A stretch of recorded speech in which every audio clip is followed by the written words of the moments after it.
Mimi na wewe kama wanadamu, akili zetu zimekuwa wired katika mfumo ambao kazi yake kuu ni kutulinda.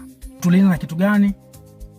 Zinatulinda dhidi ya maumivu, zinatulinda dhidi ya disappointment, zinatulinda dhidi ya depression na chochote kile ambacho kinaweza kikatuumiza au kikatuweka sisi kwenye hali ngumu. Kwa sababu hiyo sasa, akili inachofanya ni kujaribu kuondoa au kukidiscourage chochote kile ambacho tunakiwaza ambacho kitakuwa na sifa ya uncertainty, kwa maana ya kwamba hakina uhakika. Mfano, unafanya kazi sehemu, mazingira ni toxic, unatamani kuondoka, lakini akili inakwambia kwamba huko unakotaka kwenda una uhakika kutakuwa bora kuliko hapa. Ikisha kwambia hivyo, manake inajaribu kufanya nini?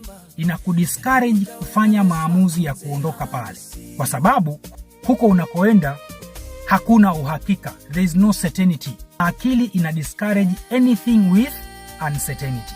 Kingine, akili huwa ina discourage anything unfamiliar, kwa sababu akili ina kawaida ya kuzoea kitu. Ikishazoea kitu, inakiona kiko comfortable zaidi, hata kama ni kibaya, as long as it is familiar, basi kinakipokea na kukilinda, kuliko kile ambacho ni kizuri lakini it's unfamiliar, hatujakizoea. Mfano, unataka kusema kwamba mimi sasa hivi nataka niache kazi, nataka nianze kufanya biashara yangu. Umeshapiga mahesabu kabisa kwamba biashara yangu labda itanipa faida nzuri zaidi kuliko hata mshahara ninaopokea. Lakini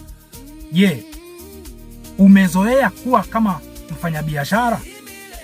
Mazingira ya kufanya biashara, is it familiar?